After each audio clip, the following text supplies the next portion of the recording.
Assalamualaikum Bun. Waalaikumsalam. Gimana Belisa? Niki lo Bun, Niki mau minta waktunya sebentar.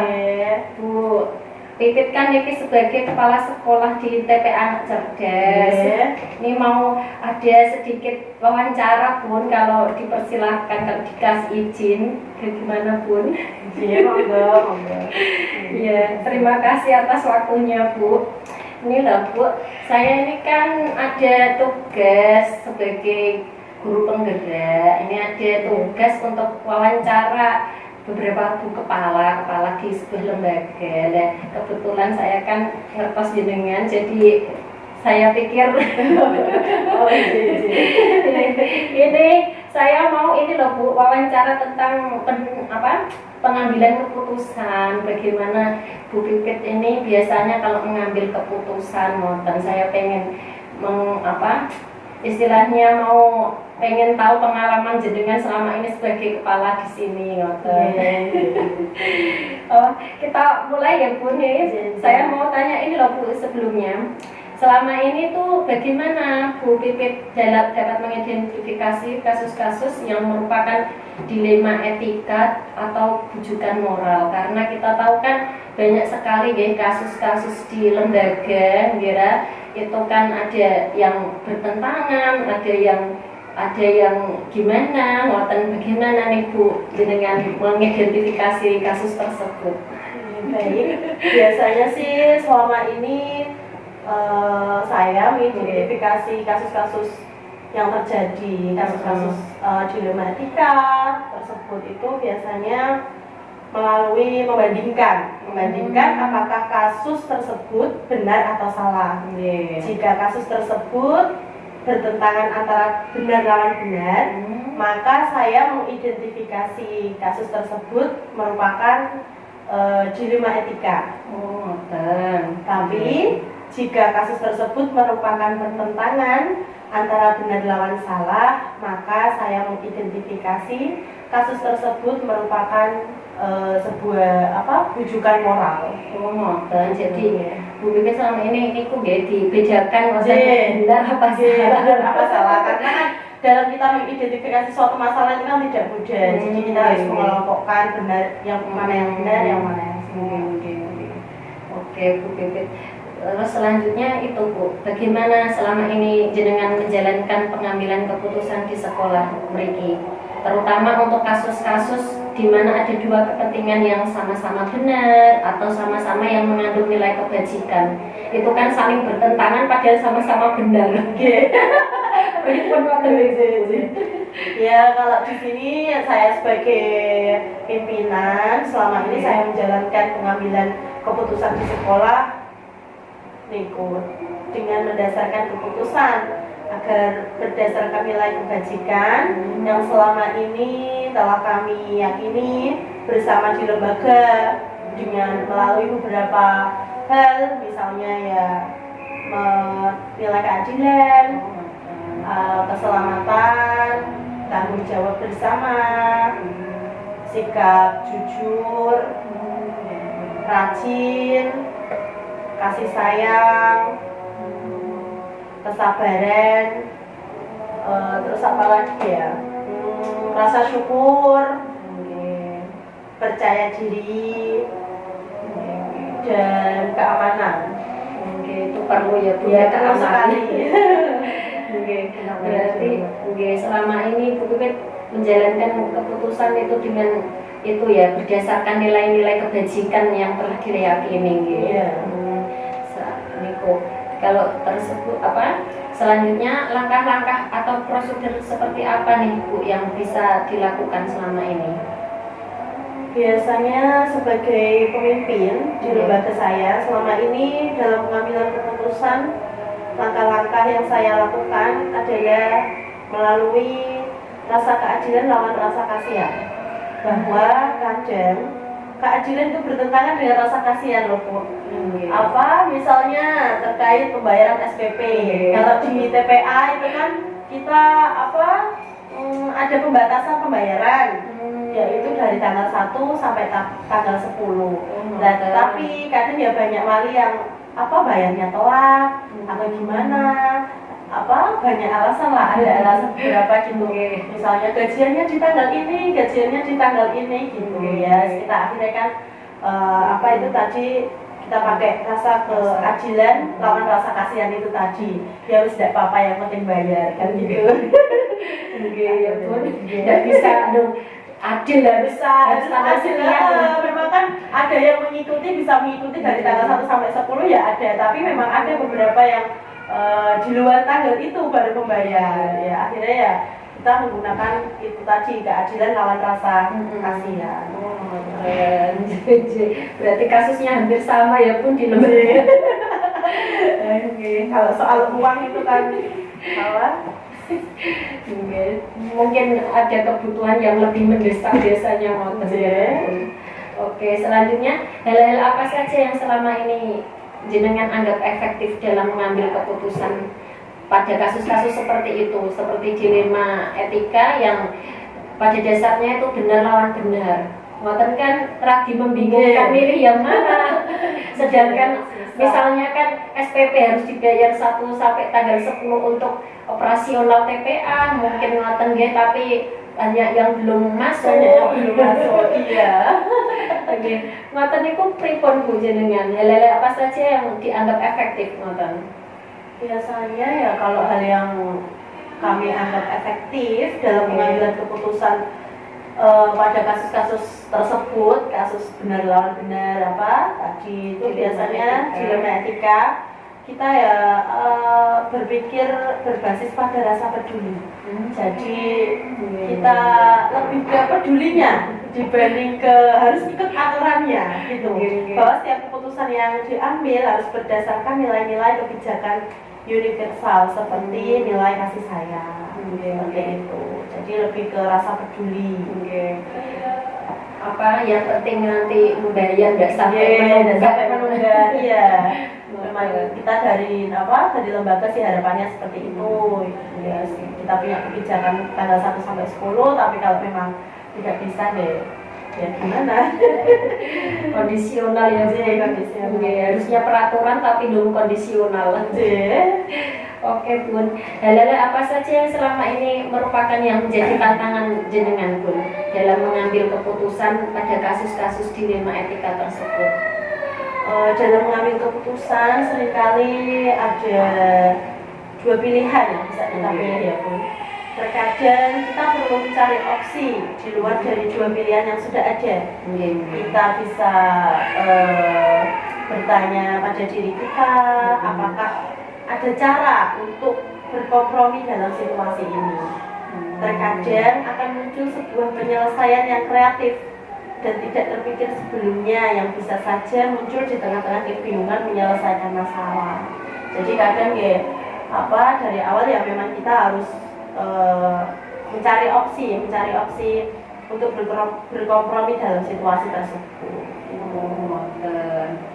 Berarti tidak langsung diputuskan ya, beda, kita yang perlu dipertimbangkan, dirapatkan dulu dengan guru-guru yang lain, mungkin memutuskan sendiri juga. Nah, itu apakah Ibu memiliki sebuah jadwal tertentu dalam sebuah penyelesaian kasus dilema etika pun? Apakah Ibu langsung menyelesaikannya di tempat saat itu juga atau memiliki jadwal untuk menyelesaikannya? Bentuk atau prosedur seperti apa yang jenengan jalankan untuk itu? Selama ini dalam sebuah penyelesaian kasus dilema etika, saya tidak menyelesaikannya langsung di tempat. Memang hal ini terjadi karena sebagai pimpinan di sebuah lembaga dalam menghadapi kasus dilema etika butuh banyak yang harus dipertimbangkan, seperti berpihak pada murid, pada nilai kebijakan yang diyakini serta tanggung jawab kita pada keputusan yang akan diambil nanti. Jadi saya tidak langsung memutuskan, tidak bisa langsung memutuskan pada saat itu juga karena ya memang harus dipertimbangkan. Karena lembaga pun itu punya banyak wewenang, punya banyak tanggung jawab di sini. Oke Bun, kalau ada ndak langsung, misalnya ndak langsung buat keputusan kira-kira ada ndak seseorang atau faktor yang selama ini mempermudah atau membantu jenengan dalam mengambil keputusan dalam kasus-kasus tersebut? Misalnya kan ndak langsung diputuskan, berarti kan apakah ada jenengan tetap bekerja sendiri untuk mengambil keputusan tersebut atau adakah yang membantu? Kalau selama ini yang dapat mempermudah Bun, kalau saya itu membantu saya dalam pengambilan keputusan dalam kasus-kasus dilema etika adalah semua guru, semua pendidik di lembaga kami. Karena setiap ada kasus dilema etika, biasanya kami mengadakan rapat intern antara saya sebagai kepala sekolah dan dewan guru untuk bersama-sama mencari solusi terbaik dari masalah yang sedang saat ini kami hadapi, seperti itu. Jadi enggak serta-merta sendiri sepihak jenengan dirapatkan bersama-sama sama guru, sama pendidik. Kalau gitu dari semua hal yang telah jenengan sampaikan tadi ya Bun, pembelajaran apa yang dapat jenengan petik dari pengalaman yang biasanya jenengan ngambil keputusan tersebut? Kira-kira apa nih Bun?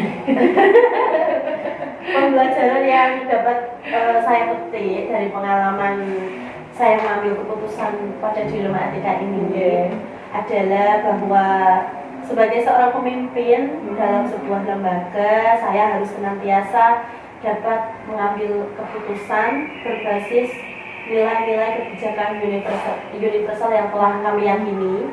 Tadi ya seperti yang sudah saya sebutkan tadi ya Bun, keadilan, keselamatan, ada tanggung jawab, terus sikap jujur, rasa syukur, berprinsip, kasih sayang, berkomitmen, dan lain-lain. Berarti nilai kebajikannya termasuk ini ya Bun, sudah melekat pada semua guru di sini. Memang itu sudah menjadi kebijakan itu ya memang harus dilaksanakan gitu oleh semua yang ada di lembaga kami.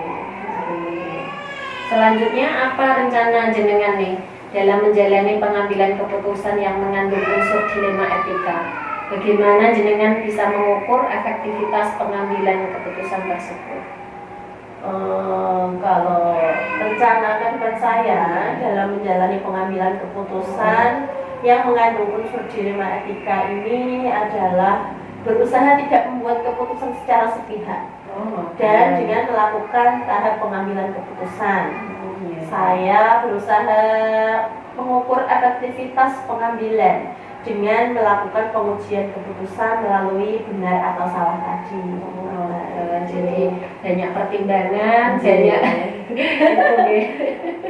ternyata itu ya Bun, kasus-kasus di lembaga itu ternyata banyak dan ternyata rumitnya itu dilema. Dilema karena berurusan itu tadi dengan Peraturan, tapi ada orang tua yang tidak bisa mengikuti peraturan.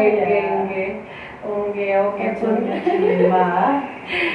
Terima kasih atas waktunya siang ini, Bunda. Ini terima kasih sekali atas jawaban-jawaban yang menambah pengalaman saya dalam pengambilan keputusan, nggih. Semoga lembaga jenengan tetap maju dan berkembang. Amin. Oke, saya mohon pamit. Terima kasih. Assalamualaikum warahmatullahi wabarakatuh. Waalaikumsalam warahmatullahi wabarakatuh.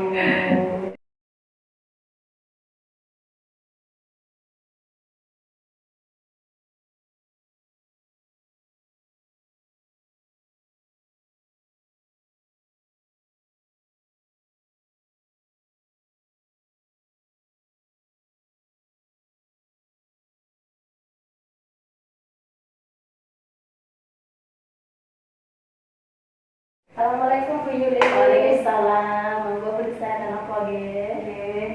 Saged niki Bu minta waktunya jenengan sekedar. Nggih, monggo. Tapi sekedar mawon nggih ya.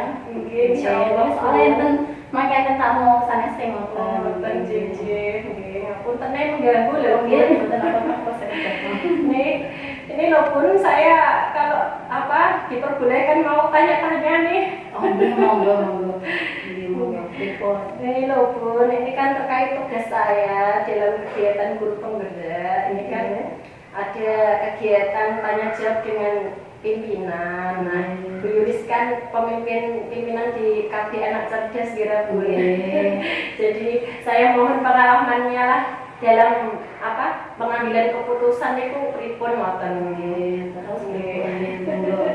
Mangke kalau sakit jawab, jawab. Nek saya mboten nggih. Sanes ngoten nggih. Insyaallah Bun, saya mau dapat pengalaman dari jenengan iki kok. Nggih. Tapi ngapunten niku, carane iki yo angge-anggean dadi nggih mboten sek pengalaman kados jenengan. Mboten, ampun sami mawon saling belajar. Ngeten lho Bun. Nih selama ini nggih, napa Bu Yulis niku kalau misalnya kan pastinya di lembaga itu kan pasti jenengan menemukan ada kasus yang dilema, ada yang rujukan, ngoten nggih. Nah, bagaimana jenengan ini mengidentifikasi kasus-kasus yang merupakan seperti itu, seperti kasus dilema etika, seperti bujukan moral, pripun Bun jenengan biasanya Bun? Selama niki sih gini sih Bu, selama ini saya itu mengidentifikasi kasus-kasus yang terjadi di lembaga saya ini melalui membandingkan apakah kasus tersebut itu benar atau salah. Terus jika kasus tersebut itu pertentangan antara benar lawan benar, maka saya mengidentifikasi kasus tersebut pun merupakan kasus dilema etika kira. Namun jika kasus tersebut itu merupakan pertentangan antara benar lawan salah, maka saya itu mengidentifikasi kasus tersebut itu merupakan rujukan moral. Berarti dibedakan dulu ya Bun, kasus itu benar atau salah. Kan semuanya harus diteliti terlebih dahulu ya. Nah, memang benar ya bagaimana, kalau salah ya bagaimana. Nah, kalau gitu jenengan menjalankan pengambilan keputusan di sekolah jenengan ini terutama untuk kasus ngoten itu kepentingan yang sama-sama benar itu pripun Bun? Cara menjalankan pengambilan keputusan. Untuk pengalaman saya selama ini sih tersebut saya sebagai pemimpin tuh menjalankan pengambilan keputusan di sekolah kami ini sih berdasarkan keputusan gitu. Agar pihak murid bahwa setiap pengambilan keputusan yang diambil itu diharapkan dapat selalu berorientasi dengan murid. Berarti untuk kepentingan murid ya Bu.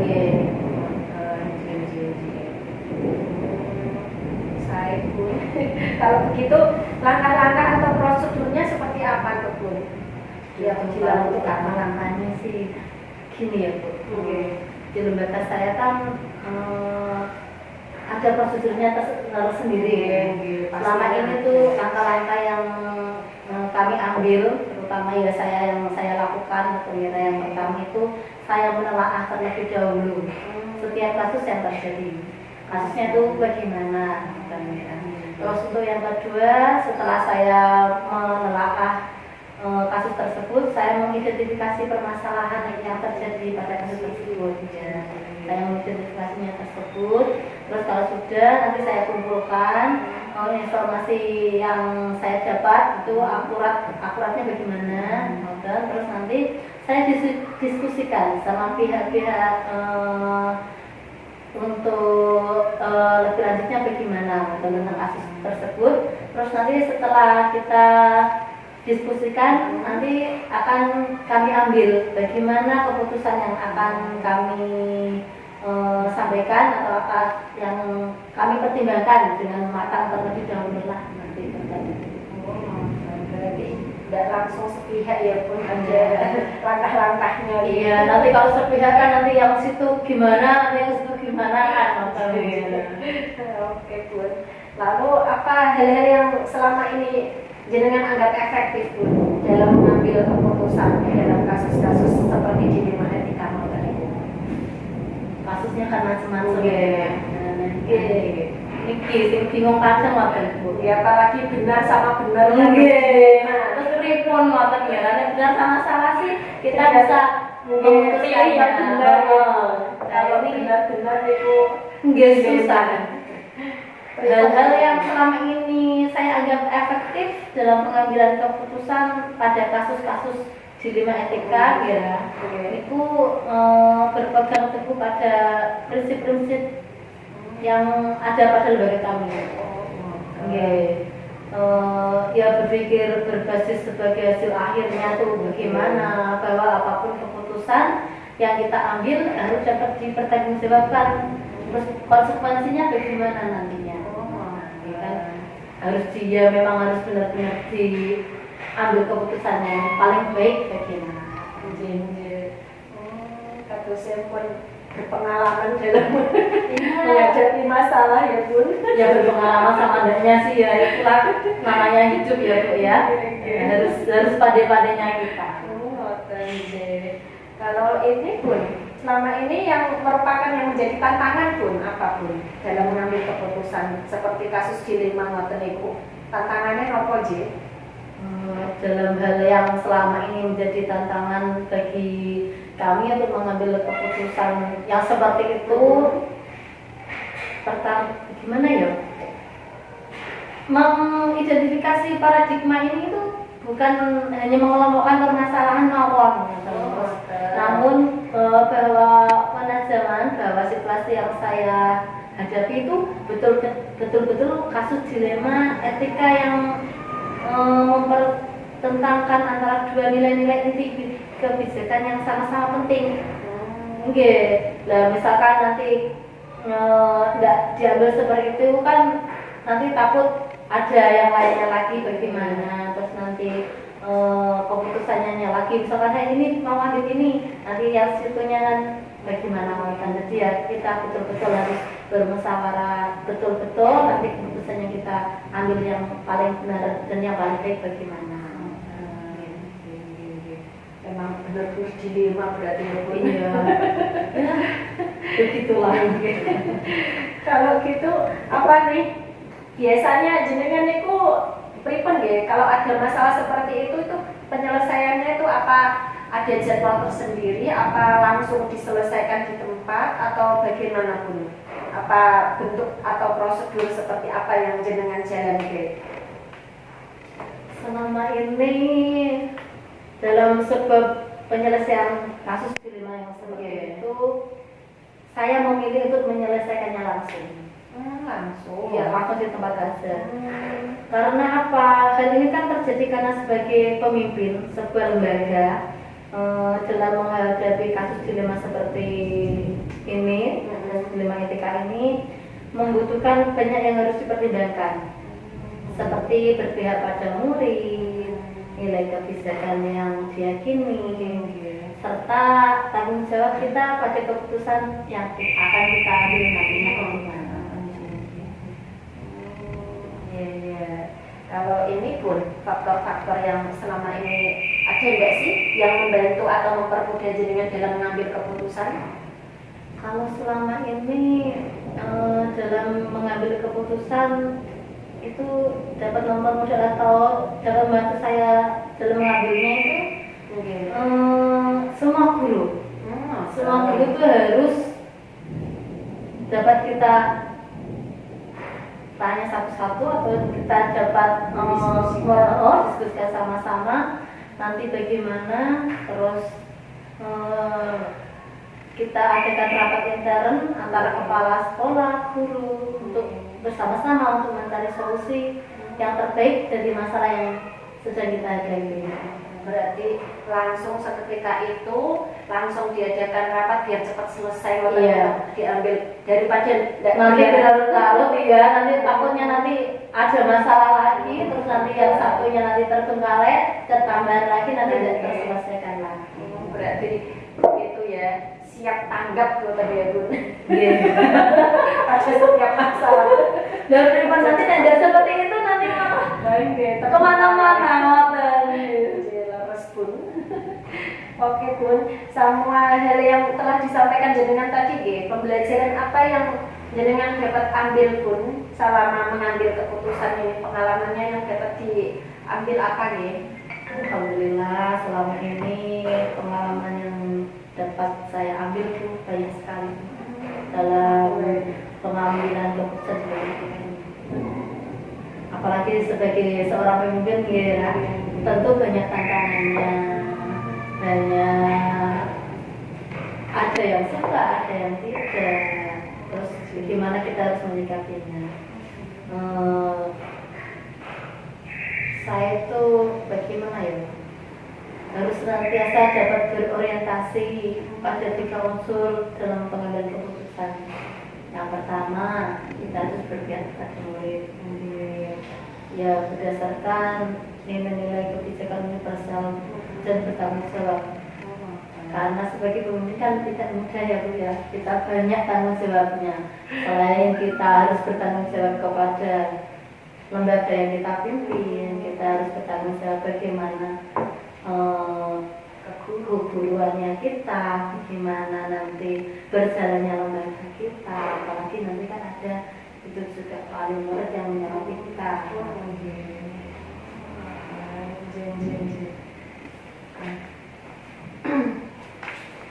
Nah, apa itu pembelajaran yang sangat itu ya Bun, bagus sekali pengalamannya. Lalu apa rencana jenengan ini dalam menjalani pengambilan keputusan yang mengandung unsur dilema etika? Nopo jenengan mengukur efektivitas pengambilan keputusan ini Bu? Selama ini sih untuk rencana kedepannya saya dalam menjalani pengambilan keputusan yang mengandung unsur dilema etika ini saya itu berusaha tidak membuat keputusan secara sepihak. Kita harus semuanya harus bersatu, kita harus bermusyawarah dulu dengan melakukan tahap-tahap pengambilan keputusan tersebut. Terus saya juga harus berusaha mengukur efektivitas pengambilan yang melakukan pengurusan keputusan melalui benar atau salah, terus dengan musyawarah dengan guru tersebut bagaimana sebaiknya nanti untuk kelanjutannya nanti dan yang lain dan seterusnya. Ternyata tugas kepala sekolah tidak hanya administrasi ya Bu, ternyata penyelesaian kasus-kasus yang dilema itu ternyata itu juga kadang gurunya juga kasihan Mas sudah ngajar anaknya, nanti ada kasusnya apa lagi, nanti kalau ada orang tua yang kurang berkenan atau gimana, terus kan semuanya harus diusahakan sambil kolaborasi kerjasama itu. Terus kok lembaganya jenengan semoga solid dan semoga berkembang dan selalu itu ya Bun dapat menyelesaikan masalah dengan baik. Amin. Oke Bunda, saya juga itu tadi lama-lama nanti sudah banyak yang ngantri. Oke.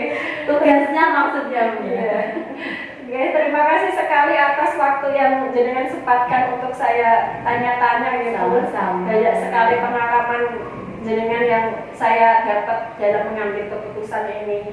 Di antaranya tadi berarti ada yang tidak ambil keputusan yang tidak sepihak, harus dimusyawarahkan dulu dengan berpihak pada murid, biar pun sama tanggung jawab, sama nilai-nilai kebajikan yang dianut. Ternyata ini bagus sekali untuk dicontoh untuk dalam menangani kasus di 5 RBK. Soalnya saya masih belajar juga, Bu. Kita sama-sama belajar. JJ. Ngapunten atas waktunya. Terima kasih. Assalamualaikum warahmatullahi wabarakatuh.